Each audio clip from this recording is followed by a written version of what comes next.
నిమిషం లేదా 10 నిమిషాలు లేదా హయ్యెస్ట్ అరగంట మాత్రం మనము తింటూ ఉంటాం. కానీ పూర్తిగా ఆకలి తీర్చుకోవటానికి గంట సేపు పూర్తిగా తినాలి. అప్పుడే మన యొక్క ఆకలి తీరుతుంది.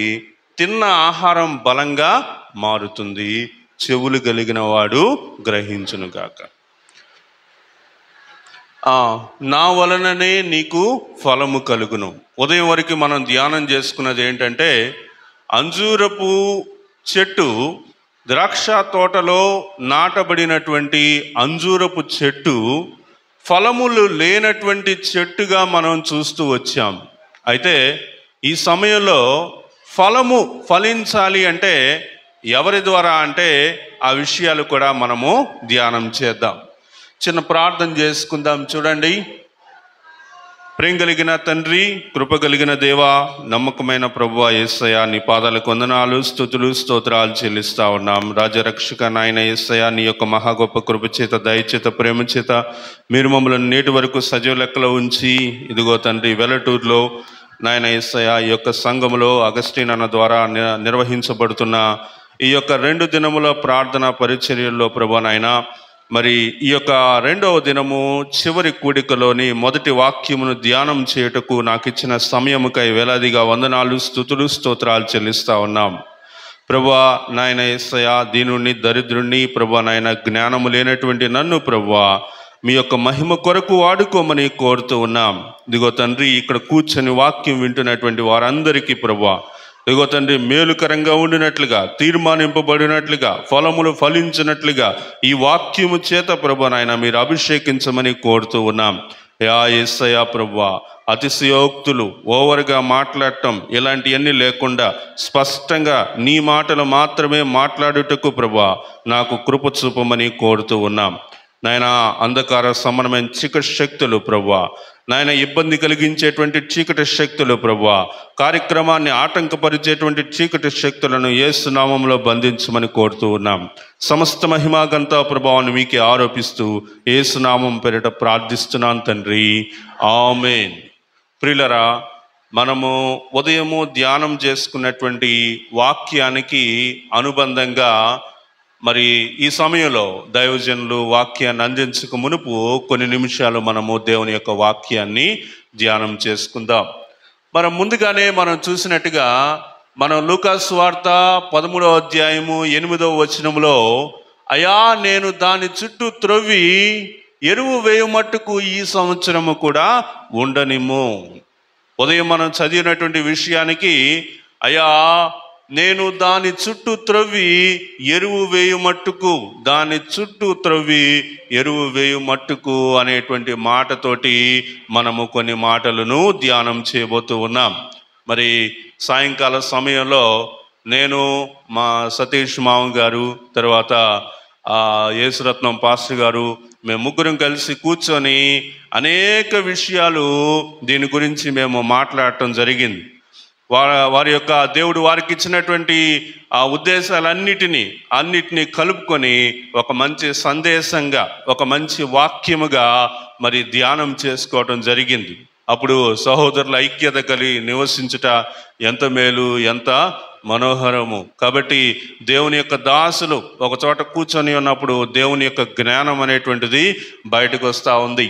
కాబట్టి ప్రియులరా, మనం చూస్తూ ఉన్నాం, దాని చుట్టూ త్రవ్వి ఎరువు వేయుమట్టుకు, దాని చుట్టూ త్రవ్వి ఎరువు వేయుమట్టుకు. దేని చుట్టూ? ఏ చెట్టు చుట్టూ అమ్మా? అంజూరపు చెట్టు. అంజూరపు చెట్టు ఎవరమ్మా? మనం అనొద్దు, నేను అనండి. అంజూరపు చెట్టు ఎవరమ్మా? నేను. అంజూరపు చెట్టు నేను. నా పరిస్థితి ఎలా ఉందమ్మా ఇప్పటి వరకు? మన పరిస్థితి ఎలా ఉందమ్మా? ఏం లేదు, గట్టిగా చెప్పండి. కాయ లేదు, కాపు లేదు, ఇంకా ఏమి లేదు, ఫలము లేదు. ఫలము లేనటువంటి స్థితిలో మనం ఉంటూ ఉన్నాం. ఫలం అనేటువంటిది, యజమానుడు వచ్చాడు, ఆ తోటలో మధ్యలో, ద్రాక్ష తోటలో ఉన్నటువంటి ఆ ద్రాక్ష చెట్లు ఉన్నటువంటి దాని మధ్యలో ఉన్నటువంటిది మధ్యలో ఉందంటే ప్రత్యేకమైన శ్రద్ధ కలిగి ఉంటుందని అర్థం చేసుకోవచ్చు కదా. కాబట్టి ప్రత్యేక శ్రద్ధ చూపినప్పటికీ కూడా దానికి ఏమి లేవు, పండ్లు లేవు. పండ్లు లేనటువంటి స్థితిలో ఉంది. కనుక పండ్లు లేనటువంటి స్థితిలో మన యొక్క జీవితం ఉన్నదని మనం గ్రహిస్తూ ఉన్నాం. దేవుని యొక్క సన్నిధికి వస్తూ ఉన్నాం, దేవుని యొక్క మాటలు వింటూ ఉన్నాం, దేవునికి ప్రార్థన చేస్తూ ఉన్నాం, వాక్యం చదువుతూ ఉన్నాం, కానీ జీవితంలో ఫలములు లేవు. ఈ సాయంకాలం వేళ లేదా ఈ రాత్రి కాలం వేళ మనం కొన్ని నిమిషాలు మాత్రమే వాక్యాన్ని ధ్యానం చేసుకొని ఆ ఫలములను పొందుకొనుటకు ఏమి చెయ్యాలి అనే విషయాన్ని గురించి మనము ఆలోచిద్దాం. ఇక్కడ ఎవరు కనిపిస్తున్నారమ్మా? మీలో జ్ఞాన వివేకములు గలవాడున్నాడా? మీలో జ్ఞాన వివేకములు గలవాడెవడు? వాడు జ్ఞానముతో కూడిన సాత్వికమైన తన యోగ్య ప్రవర్తన వలన తన క్రియలను కనపరచవలెను. కాబట్టి మీరు కూడా మీ యొక్క యోగ్య ప్రవర్తన ద్వారా కాయలు కాయాలి అంటే, ఫలములు కనిపించాలి అంటే దానికి ఏం ఉండాలంటే ప్రవర్తన. ఏం కనిపించాలి? ప్రవర్తన. ఏంటి ఆ ప్రవర్తన? ప్రవర్తన గురించి మనం ఎలా ఆలోచిస్తాం? ఒక చెట్టు ఫలించాలి అంటే ఆ చెట్టుని కేర్ చేసేటువంటి వారు, ఆ చెట్టు గురించి ఆలోచించేటువంటి వారు, ఆ చెట్టు నాటినటువంటి వారు దాని చుట్టూతా దానికి త్రవ్వి అక్కడ ఉన్నటువంటి ఆ మట్టి, దానికి ఉన్నటువంటి మట్టి, దానిలో ఉన్నటువంటి రాళ్ళు అన్నీ తీసివేసి ఆ చెట్టు ఎదగటం కోసం ఏం చేయాలి? దాని కొరకు ప్రత్యేకమైనటువంటి శ్రద్ధ అనేటువంటిది చూపాలి. కాబట్టి ఆ తోటమాలి ఆ చెట్టు గురించి శ్రద్ధ చూపటానికి ఏం చేస్తా ఉన్నాడు? ఇక్కడ మనం చూస్తా ఉన్నాం. చూడండి ఏం చేస్తా ఉన్నాడు అంటే, అయ్యా 1 సంవత్సరం సమయం ఇవ్వమని యజమానుడిని అడుగుతా ఉన్నాడు. ఆ 1 సంవత్సరం దేనికి అంటే దాని యొక్క చుట్టూతా త్రవ్వటానికి, దాని యొక్క చుట్టూతా త్రవ్వటానికి, త్రవ్వి దాంట్లో ఎరువు వేయటానికి 1 సంవత్సర సమయాన్ని అడుగుతా ఉన్నాడు. కాబట్టి ఇక్కడ మనం చూస్తా ఉన్నాము, మీలో జ్ఞాన వివేకములు గలవాడెవడు? ఎందుకని జ్ఞాన వివేకముల గురించి మనం ఆలోచిస్తూ ఉన్నాము అంటే, జ్ఞాన వివేకములు లేకపోతే ఫలించటానికి మార్గం మనకు తెలియదు. జ్ఞాన వివేకములు అనేటువంటి ఆత్మ మనకి కావాలి. జ్ఞాన వివేకములు అనేటువంటివి ఏం చేస్తాయంటే, మరి ఆ పంట పండటానికి లేదా ఆ ఫలములు రావటానికి తీసుకోవాల్సినటువంటి జాగ్రత్తలు పాటించటానికి వీలవుతుంది. మీలో జ్ఞాన వివేకములు గలవాడెవడు? వాడు అంటే ఆ జ్ఞాన వివేకములు కలిగినటువంటి వాడు తన జ్ఞానముతో కూడిన సాత్వికము గలవాడై. ఎలాంటి హృదయం ఉండాలి? ఇక్కడ సాత్వికం అనేటువంటి హృదయం ఉండాలి. జ్ఞానవంతులు ఈ భూలోకంలో చాలా మంది ఉన్నారు, కానీ వాళ్ళు సాత్వికులు కాదు. సాత్వికులు దీన మనసు కలిగినటువంటి జ్ఞానవంతులు కాదు. ప్రియులరా, దేవుని యొక్క పని ఇక్కడ జరుగుతూ ఉందని తెలిసినటువంటి వారు ఎవ్వరు కూడా వారు నిజంగా సాత్వికులు అయ్యుంటే కార్యక్రమాన్ని ఇబ్బంది పరుస్తారా? కాబట్టి ఇక్కడ మనం చూస్తూ ఉన్నాం, జ్ఞాన వివేకములు కలిగినటువంటి వాడు జ్ఞానముతో కూడిన సాత్వికము గలవాడే ఏం చేయాలి? యోగ్య ప్రవర్తన వలన. ప్రవర్తన చెడితే, ప్రవర్తన తప్పితే అన్నీ కూడా చెడు బుద్ధులే వస్తాయి. మన పిల్లల గురించి మనం ఆలోచించుకుంటే, ఎదిగి వస్తున్నటువంటి బిడ్డల గురించి ఆలోచిస్తే, ప్రవర్తన తప్పినటువంటి అబ్బాయిలైనా ప్రవర్తన తప్పిన అమ్మాయిలైనా చెడిపోవటానికి సిద్ధంగా ఉంటారు. లేదా ప్రవర్తన తప్పింది అంటేనే చెడిపోయారు అని చెప్పేసి మనము అంటాం. ఒక్క మాటలో అనేస్తాం, ఏంటి? చెడిపోయింది, చెడిపోయాడు అని అంటాం. కాబట్టి ఇక్కడ మనం ఏం చూస్తాము? యోగ్య ప్రవర్తన వలన, తన యోగ్య ప్రవర్తన వలన ఆ ప్రవర్తన ఏం చేయాలి? క్రియలు కనిపించేటట్టుగా చేయాలి. నాకు యోగ్య ప్రవర్తన ఉంటే సరిపోదు. ప్రవర్తన ఉంటే ఏం చేయాలి? ఆ ప్రవర్తనకి సంబంధించినటువంటి క్రియలు కనిపించాలి. క్రియలు లేకపోతే, క్రియలు లేని విశ్వాసం మృతం. కాబట్టి ఆ క్రియలు, యోగ్య ప్రవర్తనతో ఉన్నాను అని చెప్తే యోగ్య ప్రవర్తనకు సంబంధించిన క్రియలు కనిపించాలి. మరి మీ యొక్క విశ్వాస జీవితాన్ని మీరు పరిశీలించుకున్నప్పుడు, మీ విశ్వాస జీవితాన్ని మీరు ప్రశ్నించుకున్నప్పుడు, మరి మీరు యోగ్య ప్రవర్తన మీలో ఉన్నట్టుగా అనిపిస్తూ ఉందా? మీ యోగ్య ప్రవర్తన ఎలా ఉంది? మరి మీ ప్రవర్తన యోగ్యంగా ఉంటే ఆ యోగ్య ప్రవర్తనకి ఏం కావాలి చెప్పండి? ఏముండాలి చెప్పండి? క్రియలు ఉండాలి.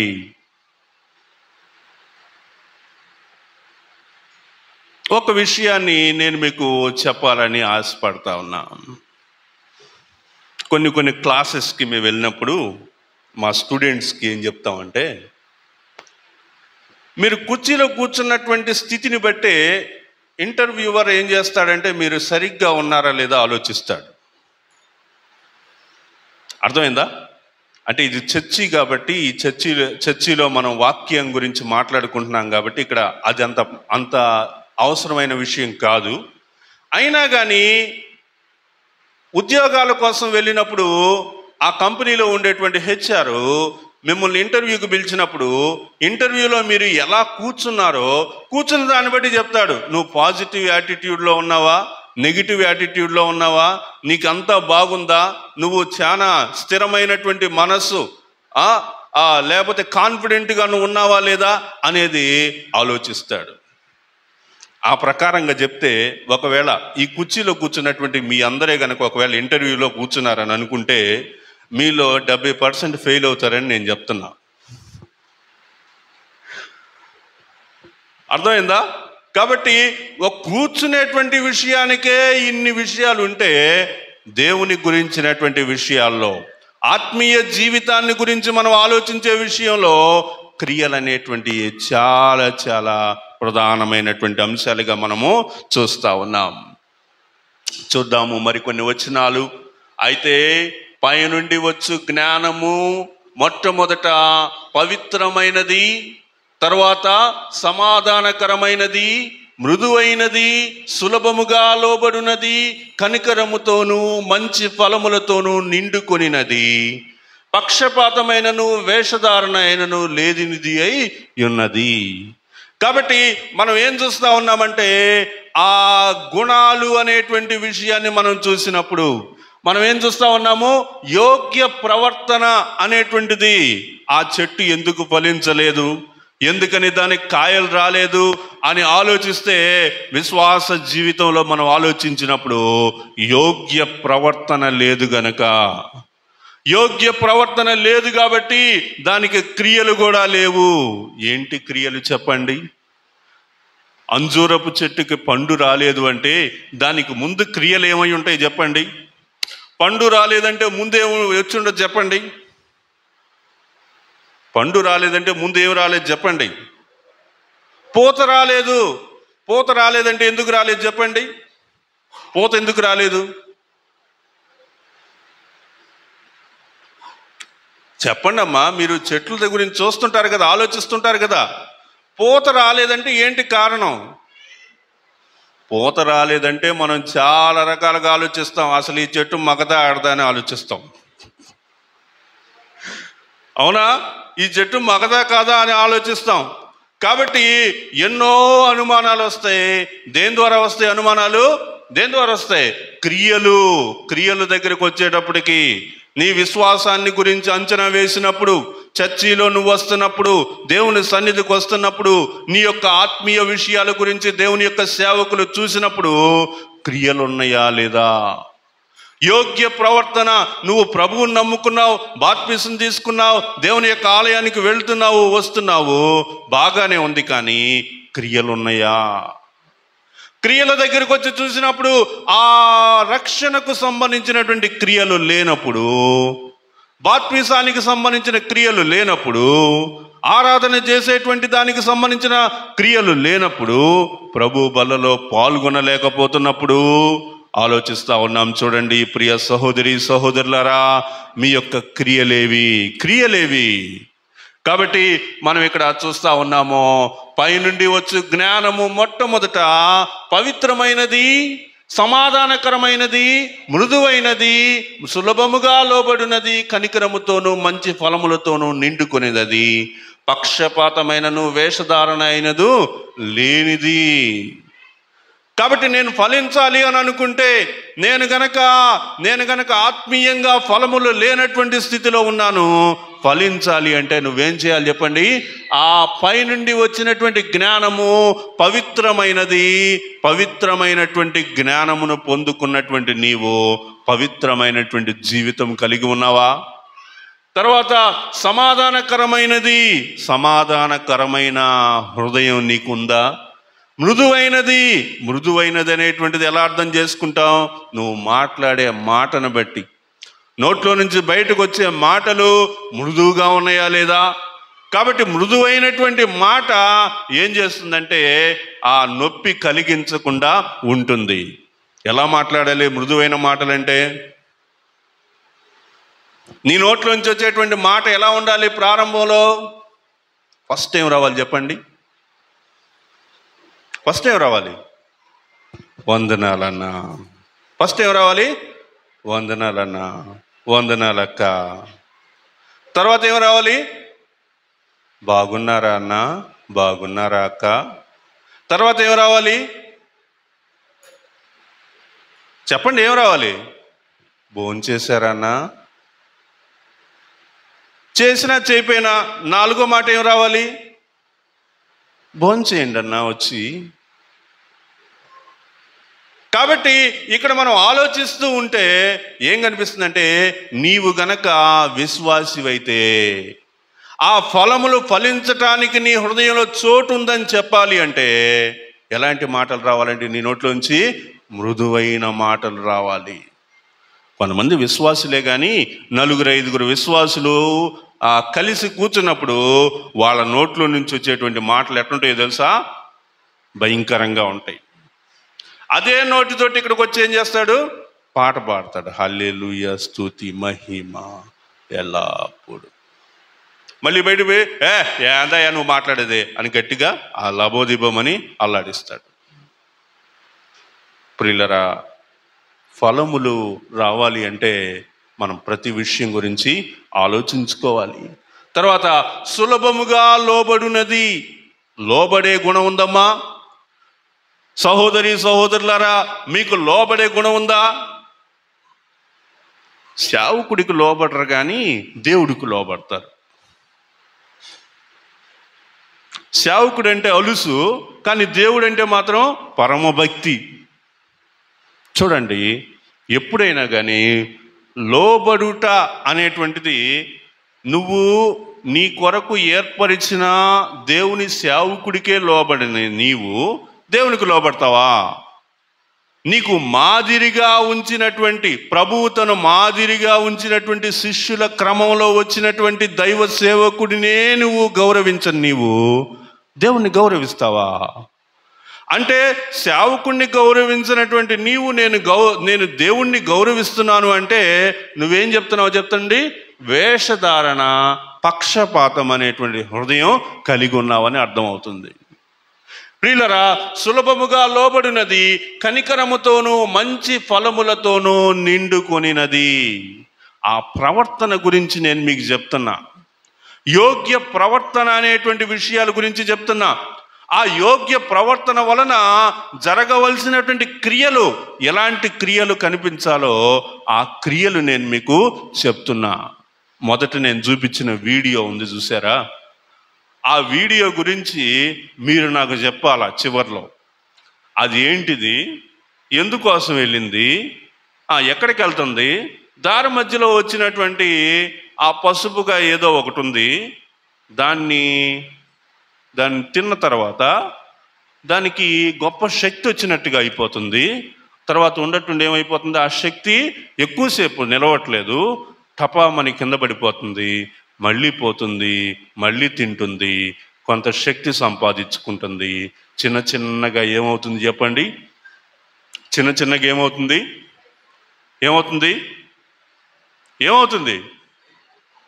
బలహీన పడిపోతుంది. అవునా? చివరికి ఏమైంది? సరే, ఆ విషయాలన్నీ కూడా మీరు నాకు చెప్పండి. అదేంటి అనేటువంటి విషయాన్ని మీరు నాకు చెప్పండి. నేను మాత్రం ఖచ్చితంగా చెప్తున్నా, అక్కడ పసుపుగా ఉన్నది అంజూరకాయ మాత్రం కాదు. ఓకే. తర్వాత మనం చూస్తే చూడండి, నా సహోదరులారా, మీ విశ్వాసమునకు కలుగు పరీక్ష ఓర్పును పుట్టించునని ఎరిగి మీరు నానా విధములైన శోధనలో పడినప్పుడు అది మహదానందమని ఎంచుకోండి. ప్రభువుని గురించినటువంటి శోధన మీకు కలిగినప్పుడు, ప్రభువుని గురించినటువంటి శోధన ఎప్పుడైనా మీకు సంభవించినప్పుడు దాన్ని బట్టి మీరేం చేయాలి? ఏం చేయాలి? ఎంతో సంతోషంగా ఫీల్ అవ్వాలి. ఇంత పెద్ద మీటింగ్ జరుగుతా ఇంతమంది వచ్చి ఇక్కడ కూర్చొని వాక్యం వింటా ఉంటే ఈ సమయంలో కూడా మనకి ఇంకొక శోధన లాంటిది మనకు అనిపిస్తే దాన్ని బట్టి మనం ఉగ్రులు అయిపోకూడదు. మనం ఏం చేయాలి? చాలా సంతోషంగా ఉండాలి. అది మనకు ఒక శోధనలాగా మనం అనుకోవాలి. శోధనను సహించువాడు ధన్యుడు. కాబట్టి శోధన మనం ఏం చేయాలంటే సహించాలి. మనం ఎప్పుడైతే శోధన సహించామో అపవాది తానంతటా వాడే పారిపోతాడు. కాబట్టి శోధనను సహించేటువంటి మనసు మనకి ఉండాలి. చాలామంది చెప్తారు, అదేదో బైబిల్ పంచడానికి, కరపత్రికలు పంచడానికి బయటకు పోతే వాళ్ళు వచ్చి పట్టుకున్నారు, తన్నారు, కొట్టారని అరుస్తూ ఉంటారు. వాళ్ళు యూట్యూబ్లో, ఫేస్బుక్లో పెడతా ఉంటారు కదా. వాళ్ళు ఎవరో నా దగ్గరికి ఇంతవరకు రారు. ఎందుకో తెలుసా? నేను కూడా చాలాసార్లు బయట నిలబడి వాక్యం చెప్పాను, అవి చేశాను, కానీ కొంతమంది వచ్చి దగ్గరికి వచ్చేట చూశారే కానీ నన్నేం చేయలే. మరి ఎందుకు చేయలేదో మరి అది నాకైతే తెలియదు. న్యాయంగా మనం వెళ్ళాలి. మనం బయటికి సువార్తకి వెళ్ళేటప్పుడు న్యాయంగా వెళ్ళాలి. కొన్ని రూల్స్ ఉన్నాయి, కొన్ని చట్టాలు ఉన్నాయి, కొన్ని విధానాలు ఉన్నాయి. వాటన్నిటినీ మనం పాటిస్తూ పోతే నాకు తెలిసి మ్యాక్సిమం అంత ఇదేం రాదు. అయితే కొంతమంది ఆ ఆటంక శక్తులైనటువంటి వారు ఉన్నారు, తప్పకుండా ఉన్నారు. వాళ్ళు కావాలనే మన మీదకు బురద చల్లటానికి, కావాలనే మనల్ని హింసించటానికి వస్తారు. నా నామమున మీరు నిందించి హింసింపబడినప్పుడు అది సంతోషంగా భావించమని మనం మత్తయి సువార్తలో కూడా చదువుతాం. తర్వాత మనం ముందుకెళ్దాం. నాకు ఇచ్చిన సమయం క్లుప్తంగా ఉంది కాబట్టి నేను ఫాస్ట్గా ముందుకెళ్ళాలనుకుంటా ఉన్నాను. యాకోబు పత్రిక 1వ అధ్యాయం 4వ వచనంలో, మీరు సంపూర్ణులను అనునాంగులను ఏ విషయములోనైనాను కొదువు లేని వారునై ఉండినట్లు ఓర్పు తన క్రియను కొనసాగింపనీయండి.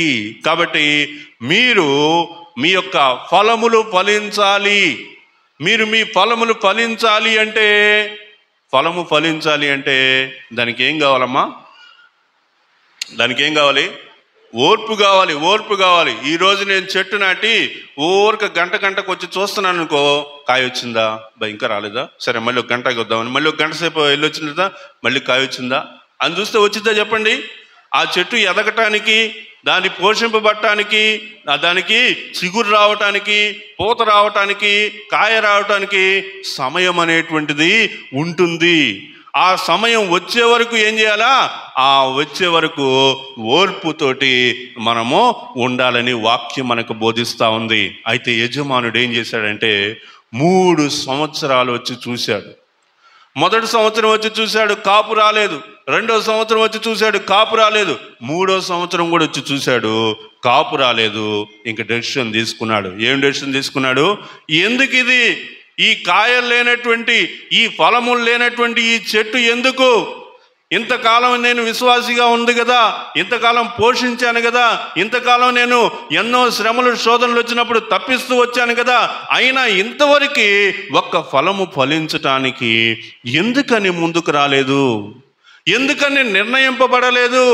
ఎందుకని ఆలోచింపలేదు అని ఆలోచించినప్పుడు మన యొక్క విశ్వాస జీవితం మనకి ఏమి లేదండి, మనకి ఓర్పు లేదనేటువంటి విషయం మనకి తెలుస్తూ ఉంది. కాబట్టి ఓర్పు అనేటువంటిది చాలా అవసరం. ఏంటి ఈ విషయాలన్నీ? ఏంటి అంటే ఈ విషయాలన్నీ ఏంటో చెప్పండి. నేను చెప్తున్న ఈ విషయాలన్నీ ఏంటి? ఈ విషయాలన్నీ ఏంటంటే దాని చుట్టూతా తవ్వమని చెప్పారే, ఆ చుట్టూతా తవ్వుతున్నానమాట. చిన్నగా తవ్వుతున్నాను నేను. మీరు తవ్వినప్పుడు ఓర్పు లేదు అనగానే మీరేం చేయాలి? నాకు ఓర్పు లేదు అంటాడా, ఇతనుకుందా ఓర్పు అనకూడదు. ఏం చేయాలి? నిజమే కదా, నాకు ఓర్పు లేదు కదా, అవును కొన్ని విషయాల్లో నాకు ఓర్పు లేదు కదా, కాబట్టి నేను ఓర్చుకుంటాను. ఎవరికి? దేవుని యొక్క సేవకుడు ఎందుకున్నాడు ఇక్కడ? దేనికోసం ఉన్నాడు? మన యొక్క ఆధ్యాత్మికమైనటువంటి శ్రేయస్సు కోసం. మా చర్చిలో జరిగిన ఒక విషయాన్ని చెప్పాలని అనుకుంటా ఉన్నా. ఇప్పుడు మీరేం చేయాలంటే ఓపెన్గా అన్నీ చెప్పాలా, మీకు ఏం జరుగుతుందనే విషయం చెప్పాలా. దేవుని దాసుడికి దేవుడు ఆయన యొక్క జ్ఞానాన్ని బయలుపరిచి మీ గురించి కొన్ని విషయాలు దేవుడు ముందుగానే రివీల్ చేస్తాడు. కొన్ని విషయాలు చెప్తాడు, ముందుగానే చెప్తాడు. ఆ చెప్పిన మాట మీరేం చేయాలి? వినాలి. దానికి ఏముండాలి? ఓర్పు ఉండాలి. లేకపోతే కాయలెట్టు వస్తాయి. సత్య విషయమైన అనుభవ జ్ఞానము వారికి కలుగుటకై దేవుడు ఒకవేళ ఎదురాడు వారికి మారు మనసు దయచేయను. అందువలన సాతాను తన ఇష్టము చొప్పున చెరపెట్టిన వీరు వాని ఉరిలో నుండి తప్పించుకొని మేలుకొనిదరేమో. ఈ విషయం కొద్ది గమనించండి. సాతాను తన ఇష్టము చొప్పున, సాతానికి కొన్ని ఇష్టాలు ఉన్నాయి. అఖిల్ గురించి నేను ప్రార్థన చేస్తుంటే అఖిల్ని నాకు దక్కనీయకుండా అపవాది చేశాడు. ఇప్పుడు నేను ఏం చేస్తే మాత్రం అఖిల్ బతుకుతాడు? ఇక్కడ ఎంతోమంది ఉన్నారు. మీ అందరి గురించి ప్రత్యేకమైన శ్రద్ధ తీసుకొని, సేవకుని యొక్క కుటుంబము మీ గురించి బాధ్యత తీసుకొని, మీ చుట్టుపక్కల త్రవ్వి దాంట్లో ఎక్కడ బలహీనమైనటువంటి వేర్లు ఉన్నాయో, ఎక్కడ పుండు ఉండటానికి పురుగు పట్టిందో దాన్ని తీసేయాలి. డాక్టర్ దగ్గరికి వెళ్ళి నేనంతా బాగానే ఉన్నానని చెప్పకూడదు. ఎప్పుడు నువ్వు డాక్టర్ దగ్గర పోయిందే అనారోగ్యం వలన, అంతే కదా. నాకు గ్యాస్ట్రిక్ లేదండి, ఎందుకు ఊరికి నా గురించి అలా మాట్లాడుతున్నారు అని ఒక ఆవిడ మాతోటి చెప్పింది. తీరా పోయి చూస్తే బెడ్ మీద పడుకొని ఉంది హాస్పిటల్లో. ఏం చెప్తే తప్పే ఉంది? రహస్యంగా, కొంతమంది రహస్యంగా గోప్యంగా ఉంచుతారు. ఫలములు ఎప్పటికీ రావు. కాబట్టి ఇప్పుడు నేను ఎవరికి తెలియట్లేదు. అపవాదికి ప్లాన్స్ ఉన్నాయి. తన యొక్క ఇష్టం, సాతాను తన ఇష్టము చొప్పున చెరపెట్టిన వీరు వాని ఉరిలో నుండి తప్పించుకొని మేలుకొనేదరేమో. అపవాది ఏం చేశాడంటే మన మీద ఒక ట్రాప్ పెట్టి ఉంచాడు. మన మీద ఏం పెట్టాడు? ఒక ట్రాప్ పెట్టి ఉంచాడు. మనం ఆ ట్రాప్లో పడ్డామనుకోండి, పడితే ఇంకెప్పటికీ బయటకు రాలేనటువంటి బంధకాల్లో మనల్ని ఉంచుతాడు. ఏంటా బంధకాలు?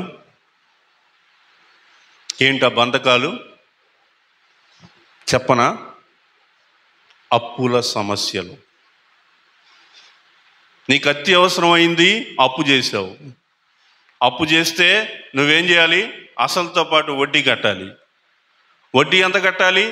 ఉన్నదానికంటే తీసుకున్న దానికంటే ఎక్కువ కడతా ఉండాలి. ఒకసారి అప్పు చేస్తే ఎన్ని సంవత్సరాలు కట్టాలి? కనీసం 2-3 ఏళ్ళు వరుసగా కట్టాలి. ప్రతి నెల నీకు వచ్చేటువంటి ఆదాయంలో ఇంతకు ముందు దేవుని యొక్క సేవకునికి ఇస్తా వచ్చినటువంటి డబ్బులు ఇప్పుడు ఎవరికి ఇస్తున్నావు? ఇది తీసుకో అని చెప్పాడు. దానికోసం నువ్వు అప్పు చేసావు. ఆ ల్యాండ్ తీసుకున్నావు, నీకు వచ్చింది, దానివల్ల ఉపయోగం లేదు, నువ్వు నెల వడ్డీ కట్టేస్తా ఉన్నావు. ఇది ఒక వల, ఒక ఉచ్చు. రెండో ఉచ్చు ఏంటి? షుగర్ అనేటువంటి ఉచ్చు. మూడో ఉచ్చు ఏంటి? బీపీ అనేటువంటి ఉచ్చు. నాలుగో ఉచ్చు ఏంటి? ఇప్పుడు అందరూ అనుభవిస్తున్నటువంటి ఒక ఉచ్చు ఏంటది? గ్యాసు. ఏంది గ్యాస్ అంటే? ఆ 3 సిలిండర్ల గ్యాస్ అది కాదు. ఇది ఇంకొక గ్యాసు. ప్రాణాలని బలిగొంటున్నటువంటి గ్యాస్ట్రిక్ సమస్య, అనారోగ్య సమస్యలు, అప్పుల బాధలు. నా కొడుక్కి ఒక అందమైన భార్యను తీసుకురావాలని ఊరంతా తిరిగి, దేశం అంతా తిరిగి ఒక చక్కని అందమైన అమ్మాయిని తీసుకొచ్చి పెళ్లి చేస్తే ఆ రోజు నుంచి గొడవలు.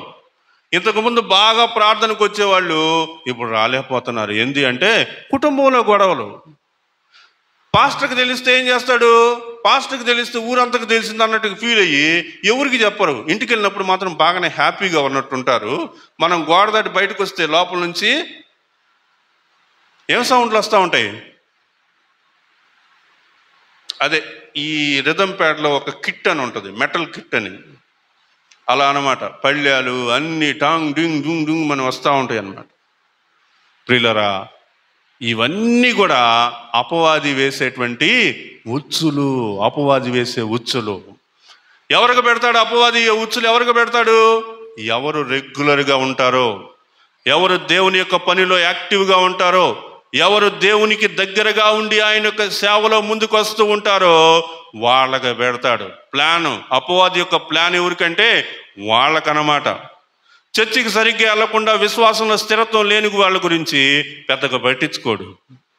కాబట్టి ఇక్కడ మనకేం కావాలి అంటే ఆ ఉరిలో నుంచి తప్పించుకుంటారేమో, కాబట్టి ఏం చేయాలి అని ప్రభు యొక్క దాసుడట్టి వారిని సాత్వికంతో శిక్షించుచు జగడమాడక అందరి ఎడల సాధువుగాను బోధింప సమర్థునిగాను కీడును సహించువానిగాను ఉండవలెను.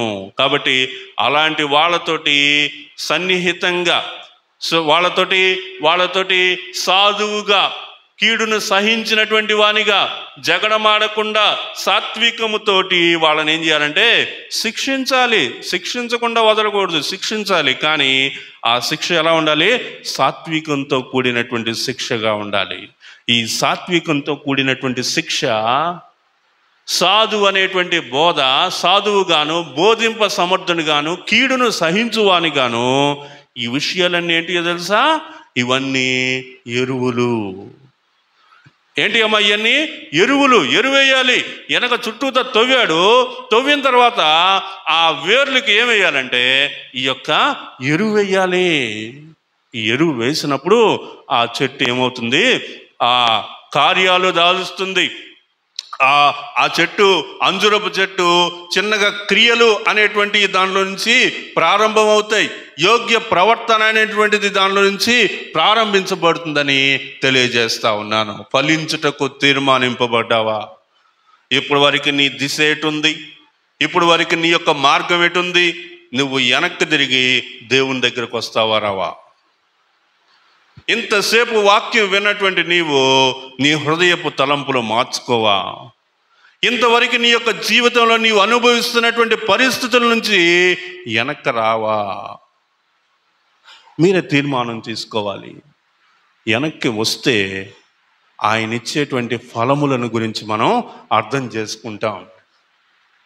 ప్రియులరా, చూడండి, ఫలించుటకు తీర్మానింపబడిన వారిని దేవుడు దీవిస్తాడు. నువ్వు గనక ఫలించటానికి తీర్మానించుకుంటేనే చర్చికి మనం ఎందుకు వస్తామో తెలుసా? అసలు చర్చికి మనం ఎందుకు రావాలో తెలుసా? ఒకటి, దేవుని స్తుతించటానికి. ఫస్ట్ దేవుని సన్నిధికి మనం ఎందుకు రావాలంటే దేవుణ్ణి స్తుతించటానికి, స్తుతులు చెల్లించటానికి.